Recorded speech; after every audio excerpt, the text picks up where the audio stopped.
This video is a follow-up to Inside the Quran. But this time the question is the Quran corrupted or changed? To answer this question, I'm going to go into the hadith to show how the Quran was compiled, by whom, and also show if anything was taken out or if there were any other versions. But first I'm going to start with the topic of abrogation, starting with Surah Al-Baqarah 2:106.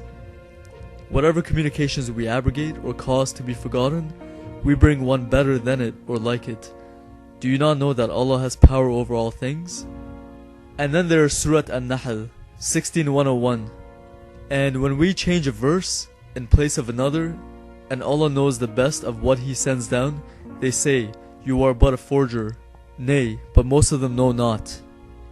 These verses speak for themselves really.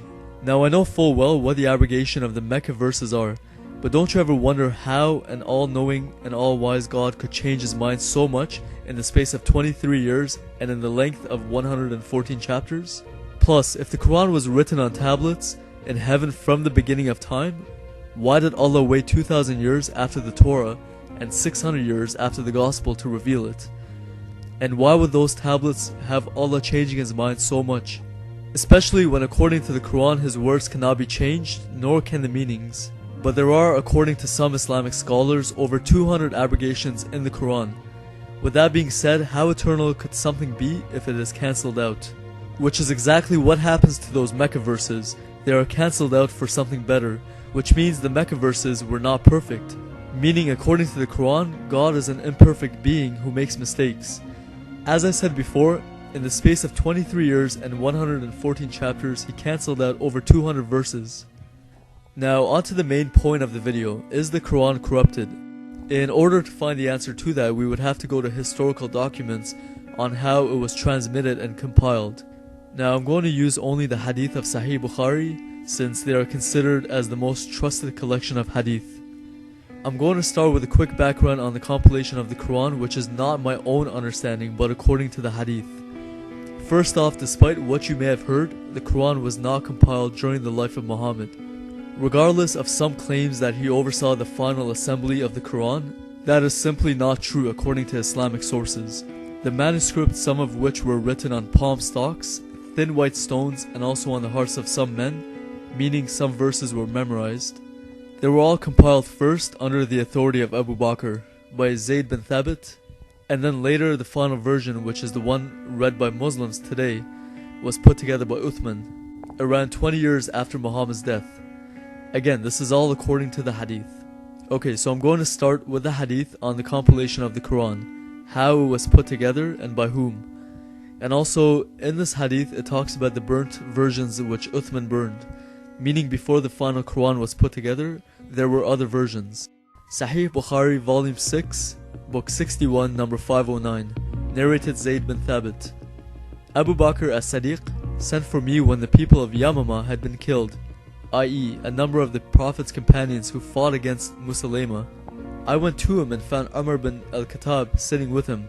Abu Bakr then said to me, Umar has come to me and said, casualties were heavy among the Qurra of the Quran, i.e., those who knew the Quran by heart, on the day of the battle of Yamama, and I am afraid that more heavy casualties may take place among the Qurra on other battlefields, whereby a large part of the Quran may be lost.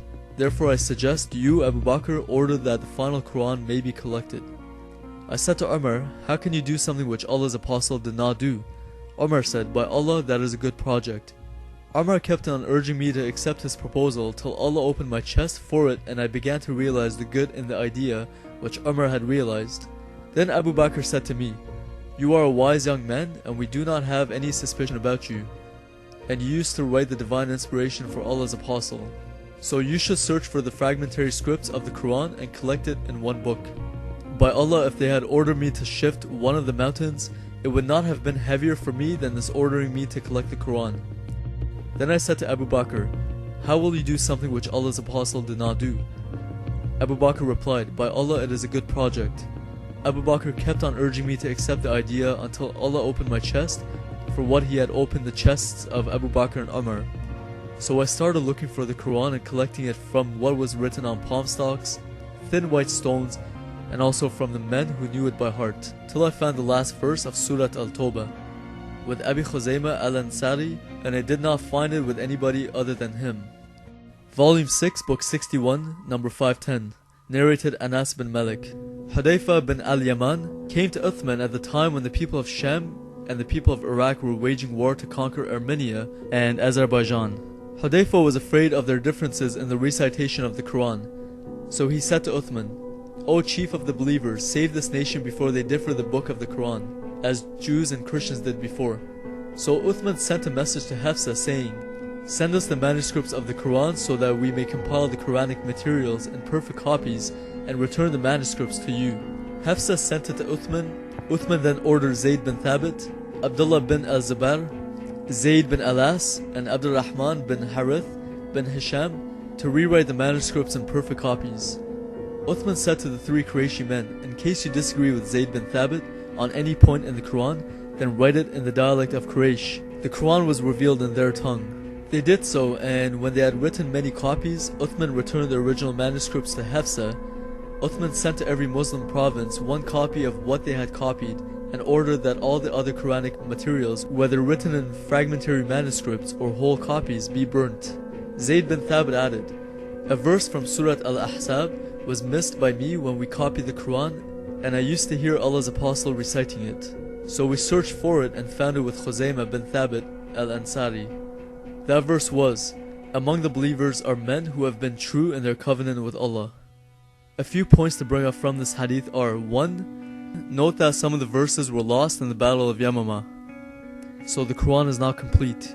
The claim that it is exactly what was revealed to Muhammad cannot be authenticated, since some of the verses were lost and since Muhammad did not oversee the final assembly of the Quran.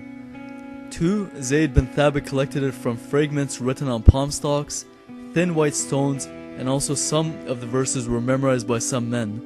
He went around collecting these fragments from all over, with Muhammad not around to verify whether or not what he was writing down was authentic or not. He basically just collected a bunch of manuscripts, which could have come from anywhere. 3. All other manuscripts that had any differences were burned by Uthman. Now, who gave Uthman the authority to burn all of the other copies which may have actually been the originals? And also, who gave Uthman and Abu Bakr the authority to say what should be included and what should be left out? Who knows how the original Qurans were? Maybe some of them had correct doctrine that coincided with the Bible. I guess we'll never know. So along with the lost verses from the Battle of Yamama, we have a very clear hadith that says a stoning verse for committing adultery was taken out. Before I read it, I want you to ask yourself, if a verse of stoning for adultery was taken out of the Bible, would you say that the Bible is corrupted? Now, with that same answer in mind, use the same measure on the Quran. Sahih Bukhari, Volume 8, Book 82, number 816. Narrated Ibn Abbas. Umar said, "I am afraid that after a long time has passed, people may say, 'We do not find the verses of the rajam, stoning to death, in the holy book, and consequently they may go astray by leaving an obligation that Allah has revealed. Lo, I confirm that the penalty of rajam be inflicted on him who commits illegal sexual intercourse, if he is already married and the crime is proved by witnesses or pregnancy or confession." Sufyan added, "I have memorized this narration in this way."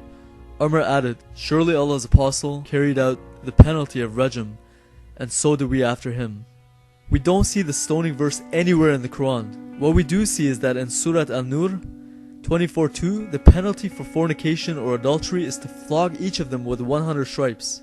Maybe the original command, as seen in the previous hadith, was in one of the versions that Uthman burned.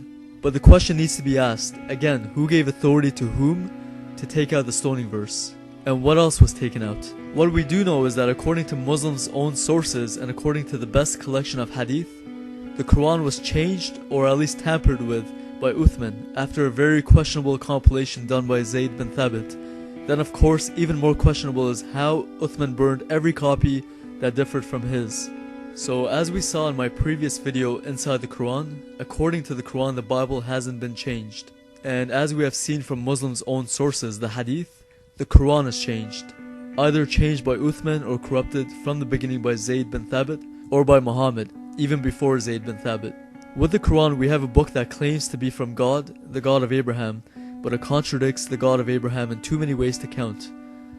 So what are we supposed to do? Believe the testimony from the many books of the Bible, or believe one Arab man who not only contradicts the Bible, but who also was the only witness of his revelations.